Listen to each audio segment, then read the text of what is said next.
And all the way from Rosh Chodesh Adar until Purim, there's a mitzvah obligation. It's not a nice thing to do. You're obligated to give something called MaChatzit HaShekel, which is what this parasha is. MaChatzit HaShekel, half a shekel, means 9.4 grams of pure silver. Now obviously, people don't walk around with silver like they used to, so we replace it with actual money. So I did myself the favor, and you can benefit out of it, of actually calculating how much this is. 9.4 grams of silver is approximately a third of 1 ounce. A third of 1 ounce of silver, silver currently being at $16.60 an ounce. That means approximately $5.50 per person per household. So if it's just you, you're single, give $5.50 or more if you want. But for this specific thing, this mitzvah is $5.50. Anything more is a different mitzvah. But this one, you have to give $5.50. Everybody gives $5.50. Anything you give more is a different mitzvah. It's tzedakah, it can be maaser, but this specific mitzvah has to be precisely $5.50 per person. If you have, let's say, 10 people in your house, then you give $55. But you should give it to different things that are relevant to Torah, Zikuy Rabim, and things of that nature. This is one mitzvah that you have to do now until Purim. In Purim, when we get to Purim, which is in a few weeks, you're also going to have Matanot LaEvyonim. You're going to have to give presents to the poor. This is specifically to poor people. If the poor people are Bnei Torah, it's even better, like Avrechim and so on. And what you have to give to poor people, you have to give them 2 meals. 2 meals per person. So if it's, let's say, for example, it's you and your wife, you have to give the value of 2 meals, and your wife has to give the value of 2 meals. So let's say if a meal, I don't know, let's say a meal is $10, so you have to give $20, and your wife has to give $20. And you should find somebody that learns Torah and perhaps is poor. Most of the people today in Israel that learn Torah happen to be poor for some reason. That's the way Hashem wants it to be. So this is definitely something that you need to do. And again, like I said, this is a mitzvah. It's an obligation. It's not like a nice thing to do. Now, when it comes to Tikhuli Trumotai, Hashem is telling us, take for me my own tzedakah. What does it mean?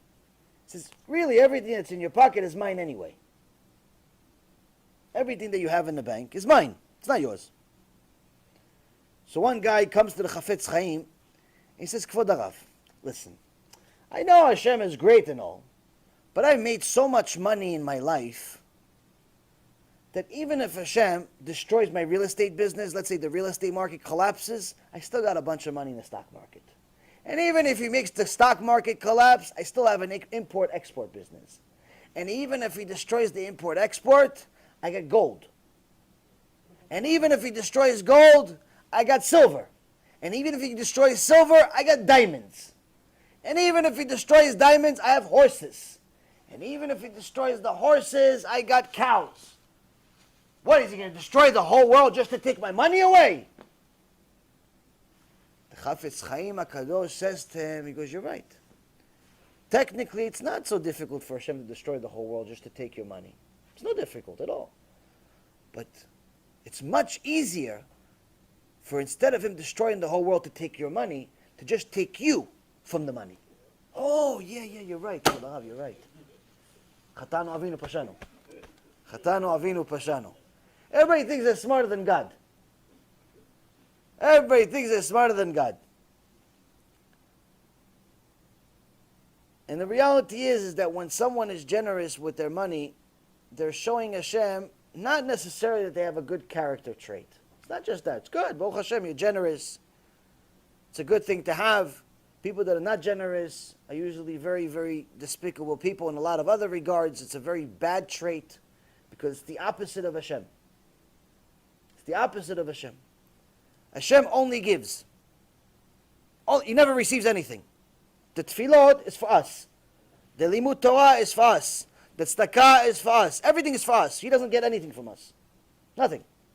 So he only gives. So when we are stingy, when we're cheap, when we don't want to give, we're the opposite of Hashem. It's a very, very bad character trait to have. And usually people that are stingy have bad marriages. Usually they have kids that can't stand them. Usually they have a lot of partners that want to do bad things to them. People that are stingy have a lot of enemies.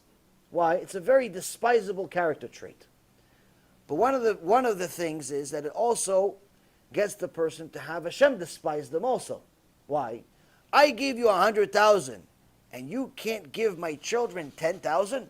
Oh, no, after I make 1,000,000, Hashem, after I make 1,000,000. Who says you're going to make 1,000,000? What, you're making a deal with me? I already gave you 100 now. You're waiting until I give you more even? I gave you 100 now, but you're waiting for me to give you even more before you give. Who says you're going to give more later? If it's hard for you to give 10 now, what makes you think it's going to be easy to give 100? Oh, I have 1,000,000. It's much easier. No, it's much harder. It's much, much harder to give 100,000 than it is to give $10, than it is to give 10,000. People think, no, if you have more, it's easy to give more. Absolutely not. I'm telling you from experience, absolutely not. It's very easy to give $500 or $5,000 or even $50,000. Writing a check for $500,000? Psh, doesn't matter how much money you have. Very difficult. So that mentality is only the Yetzer Hara telling you, no, wait till more, wait till more, wait till more. Hashem says, oh, you wait till more? Fine, you'll never have more. And not only that, I'm taking the other 90% back too. We learn this from the Gemara, from Nagdimon ben Gurion, who gave an enormous amount of money in tzedakah. Enormous amount of money. But he lost everything he had to the point where his daughter had to look for different seeds inside the waist of horses and donkeys. When Rabbi Yochanan saw her, he said, what happened? Who are you? How could such a thing be? Your father was a big Baal tzedakah. She said, yes, he gave a lot of tzedakah, but not enough. Not enough.